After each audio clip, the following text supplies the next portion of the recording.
excel·lències, senyor president, senyores i senyors, van d'entrar en les paraules que diré.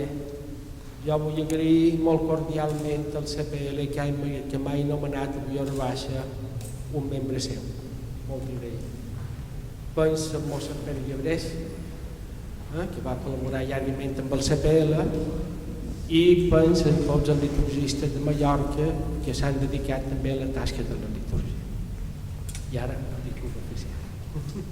Quiero agradecer al doctor Jaume Fontbona, president del Centre de Pastoral Litúrgica, la delicadeza de invitarme a intervenir en este solemne acto de entrega del Memorial Pere Tendre 2017 a su excelencia reverendísima Monseñor Víctor Sánchez de Espinosa, arzobispo de Puebla de Los Ángeles en México. Me permitirán ustedes que pongan este aporte mío, no solo el icte lectus mentis, como estudioso de la liturgia en América Latina, sino también el intellectus amoris, por mi condición de antiguo misionero en la República Argentina, que ha marcado ciertamente a fuego el ejercicio de mi ministerio presbiteral y mi visión de la teología y de la celebración de la liturgia. Me emociona hacer memoria del pueblo católico latinoamericano, pobre y humilde, anhelante del Dios del Evangelio y confiado en Él hasta en las situaciones más penosas y duras, sediento del anuncio de la palabra divina y participante, fiel y lleno de fe, en la celebración de los divinos misterios de la Pascua del Señor. Sin este pueblo a quien don Víctor pastorea en su iglesia local, es imposible valorar en su justa medida su propia aportación a la implantación de la reforma litúrgica del concilio en México y en América Latina, que hoy le es reconocida con tan honroso galardón. Igualmente es de justicia evocar a los pastores que a menudo dando la propia vida o poniéndola en situaciones de alto riesgo, no han desmayado en acudir a los lugares más apartados y abruptos para celebrar la Eucaristía vivamente y los sacramentos en pequeñas comunidades. Es precisamente a estas a las que se refiere el Concilio Vaticano II en la Constitución Lumen Gentium.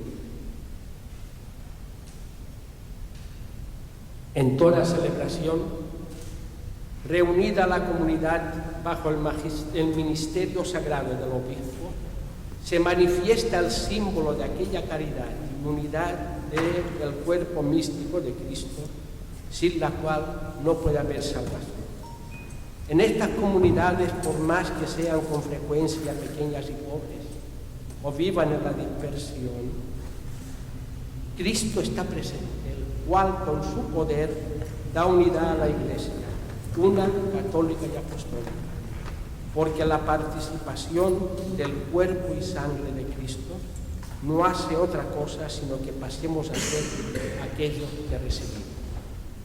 Sobre estos sacerdotes, los que aplican la reforma litúrgica conciliar en la medida de sus capacidades y fuerzas, impresionan las palabras del catequista de una comunidad rural salvadoreña, presentando al sacerdote llegado para celebrar la Eucaristía después de 2 años sin poder hacerlo. Hoy tenemos a Cristo hecho persona entre nosotros. Los raíces de los pastores latinoamericanos celebrantes de la liturgia son antiguas, hondas y recias. Se remontan a los inicios de la evangelización del que se llamó Nuevo Mundo y llevan nombres que todavía hallan eco en los corazones.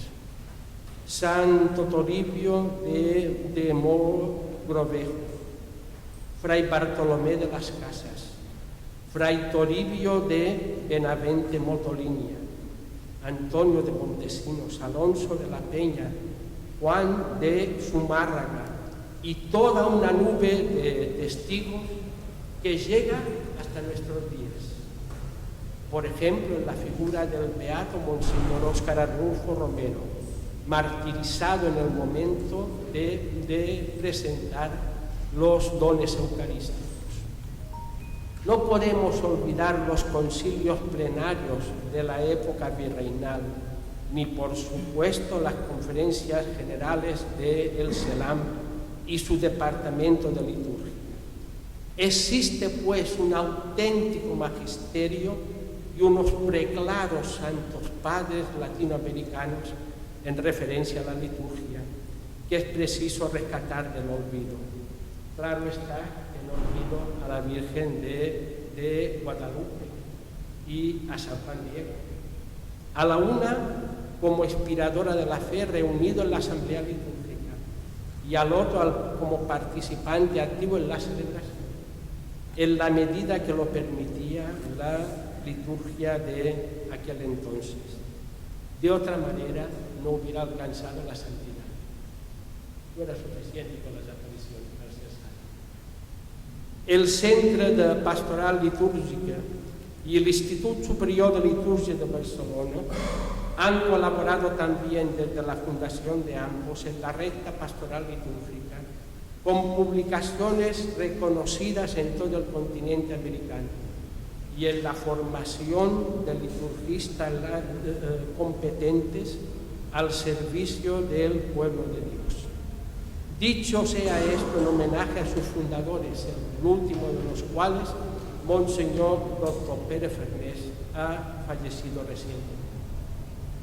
Podría yo fácilmente salir airoso de la tarea que se me ha asignado, simplemente echando mano de trabajos propios o parafraseando los análisis del mismo don Víctor sobre la implantación de la liturgia renovada en América Latina y el Caribe. Voy a hacerlo ocasionalmente por puro rigor metodológico. Sin embargo, permítanme ustedes que vaya por otros derroteros en la mayor parte de este acuerdo. Para empezar, baste el breve análisis que nos encontramos en el documento de Puebla. La liturgia ha logrado notables purificaciones de costumbres simplemente ritualistas y celebrada en parroquias renovadas en grupos reducidos, una participación personal y activa, tal como lo pide la Constitución de Liturgia del Vaticano II. Lamentablemente, algunos grupos han sido reacios a la renovación. Otros han introducido abusos. Para los sacramentos, a pesar de las resistencias encontradas al comienzo, la Iglesia ha obtenido ya el establecimiento y la aceptación, tal vez con raras excepciones, de cursos catequéticos presacramentales y en la celebración misma la proclamación de la palabra, con lo cual la vida cristiana va ganando en iluminación y profundidad. El documento de Puebla 101. A mi juicio, 3 han sido algunos de los desafíos para la aplicación de la reforma litúrgica en América Latina y el Caribe. En primer lugar, la pobreza y la violencia, a menudo institucionalizada, como situación endémica de la mayor parte del pueblo de Dios. La reforma litúrgica no podía ignorar el principio fundamental de la Constitución Gaudium et Spes, los gozos y las esperanzas, las tristezas y las angustias de los hombres de nuestro tiempo, sobre todo de los pobres y de cuantos sufren, son a la vez gozos y esperanzas, tristezas y angustias de los discípulos de Cristo. No hay nada verdaderamente humano que no encuentre eco en su corazón. La Iglesia por ello se siente íntima y realmente solidaria del género humano y de su historia. Es la cita de Gaudium et Spes. Además, no ha faltado quien, con razón, se ha hecho esta pregunta hiriente a la vista de la cruel situación vital de gran parte del pueblo latinoamericano, de que ha servido la celebración litúrgica durante más de 500 años. Y actualmente con la liturgia conciliar, cómo acompañar celebrativamente al pueblo de Dios en su pasión. Lo primero que constatamos es que antes y después del concilio, la liturgia ha sostenido la fe del pueblo doliente en el Dios Trinidad y ha alimentado en él la esperanza en la llegada plena del reino de Dios, la fe en la vida eterna y la confianza en la justicia divina, que premiará a los buenos y castigará a los malos, según esta expresión de la catequesis tradicional. La liturgia, especialmente la posconciliar, ha sido voz de los que no tienen voz, espacio de denuncia profética de atropellos, injusticias, abusos y matanzas, como se percibe en las homilías del mártir Romero. Sí, la liturgia se ha convertido en un vehículo para que el clamor de los pobres llegue al cielo, como el de Israel en el libro del Éxodo.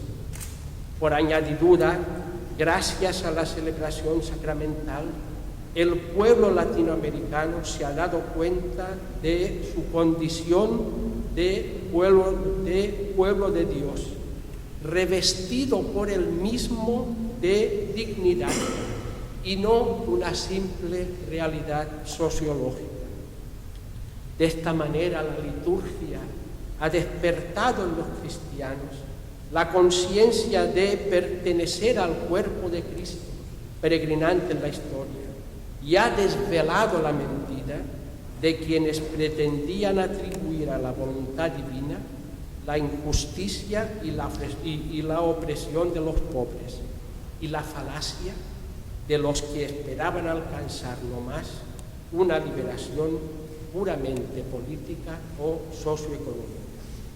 En segundo lugar, el segundo desafío, la herencia cultural y religiosa de los pueblos amerindios.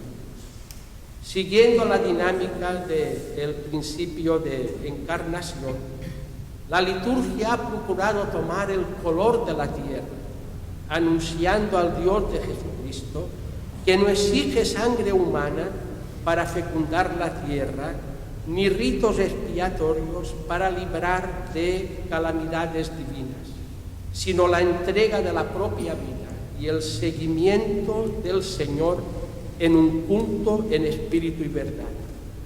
La inculturación sigue siendo uno de los retos más determinantes para el futuro de la Iglesia latinoamericana. La población puramente indígena, sobrepasa los 30 millones de personas con lenguas propias, sin contar a la mestiza en diversos grados.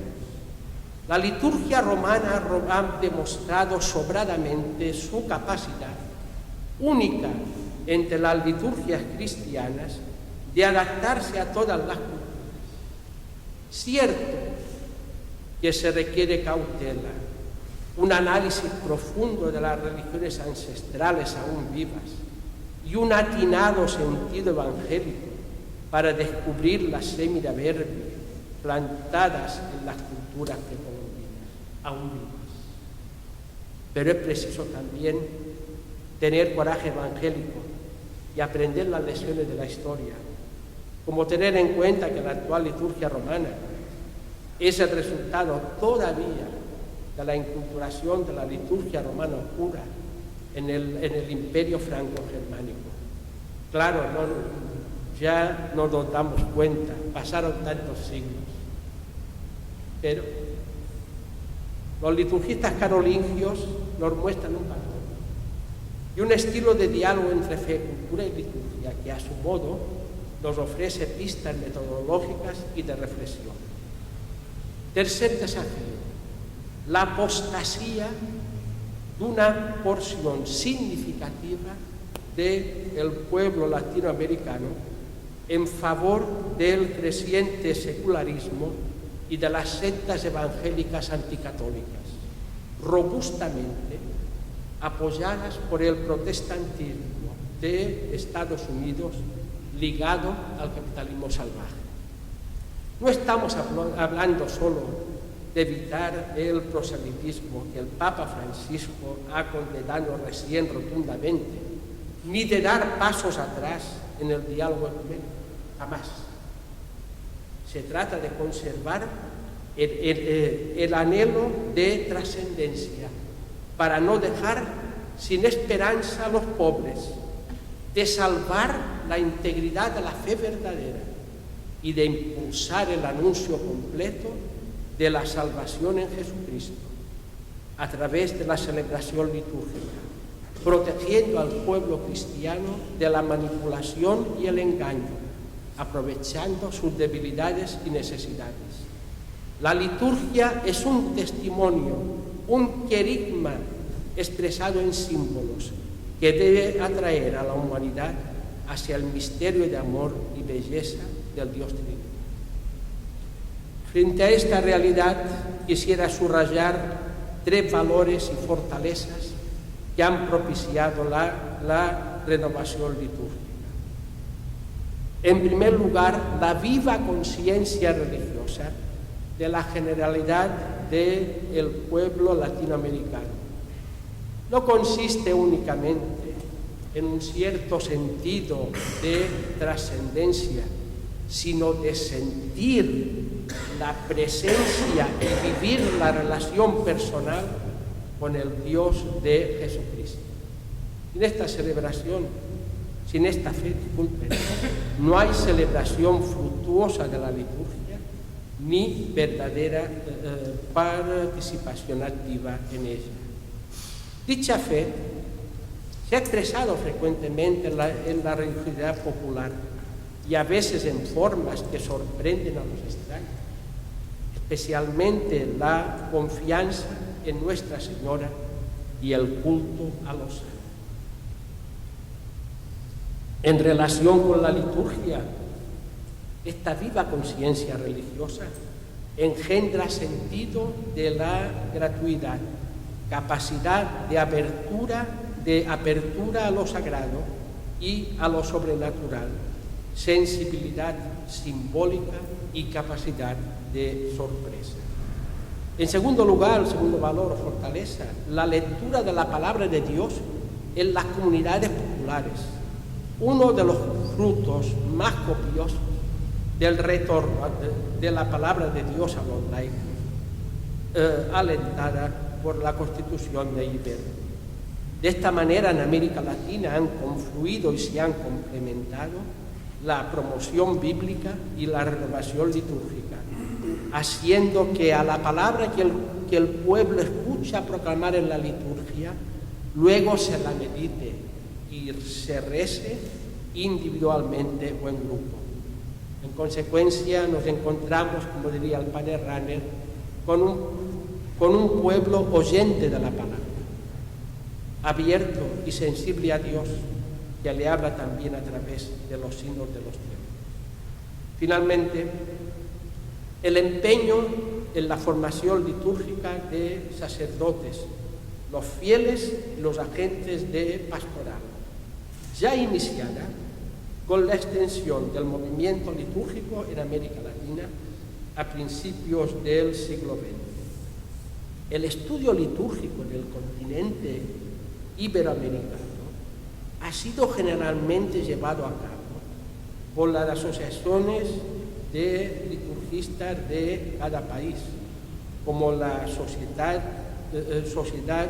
Mexicana de Liturgistas y la Sociedad Argentina de Liturgia, por citar las que tienen más solera, auspiciado y organizado a nivel continental por el CELAM, y ha dado como resultado una producción cada vez más importante de estudios científicos y de subsidios pastorales. Ya he aludido anteriormente a la contribución del CPL y del Instituto de Liturgia de Barcelona en esta dinámica formativa, sin menoscabo, obviamente, del desempeño relevante de los liturgistas formados en los centros universitarios, como el propio. Querido Domingo, en mi reciente visita a Puebla se me concedió la gracia de rezar en la capilla del Seminario Palafosiano, donde en 1979 aconteció la tercera conferencia general del episcopado latinoamericano. Usted recuerda sin duda uno de los pasajes más bellos del documento de Puebla, cuando habla de los rostros sufrientes de Cristo en América Latina, a causa de la extrema pobreza generalizada. Documento de Puebla, 31 a 39. No voy yo a evocar los rostros del Señor con los que se encuentra usted en el ejercicio del ministerio episcopal, pero retomando la metáfora de los rostros, sí que haré resonar las voces que hablan de su empeño por la liturgia, las voces de quienes le quieren, le conocen o han colaborado con usted. Don Víctor es el Pere Tena de México. El presbiterio de Puebla le tiene como el maestro de la liturgia en el altar. Nos decía, la liturgia se conoce, se valora, se celebra y se ama desde la cátedra del altar. Procuren celebrar dignamente la liturgia y así ganarán auténticos feligreses para el reino de los cielos. Piensen en cómo celebraban la liturgia los padres de la Iglesia, como San Ambrosio, por ejemplo, que atrajo a San Agustín a la Iglesia. Son las voces que yo escuché. Estas voces certifican el amor a la liturgia, el estilo de trabajo y el espíritu con el que trabajó usted en la misión continental en América Latina. Impulsó los manuales litúrgicos del CELAM, cómo ejerció su cargo de secretario ejecutivo de las comisiones de liturgia latinoamericanas, su labor como perito del CELAM y en la presidencia de la Comisión de Liturgia del Episcopado Mexicano, o el impulso a la traducción de textos litúrgicos a diversas lenguas indígenas mexicanas, junto con Monseñor Felipe Arismendi, entre muchas otras. Nos es particularmente querida su condición de fundador de la Sociedad Mexicana de Liturgistas, de la que ha sido presidente durante 2 trienios. Y no olvidamos en modo alguno, su apoyo crucial al Instituto Superior de Liturgia de Barcelona al cumplirse los 25 años de su fundación. Yo le deseo, don Víctor, de todo corazón, que lleve a la plenitud por medio de la liturgia lo mismo que el documento de Puebla reclama a los pastores latinoamericanos en el número 684. Conocer a las ovejas y ser conocidos por ellas no se limita a saber de las necesidades de los fieles. Conocer es involucrar el propio ser, amar como quien vino no a ser servido, sino a servir. De esta manera, ciertamente, mostrará usted la imagen del obispo pontífice y santificador perfilada en el documento de Puebla. El obispo ejerce personalmente su función de presidente y promotor de la liturgia.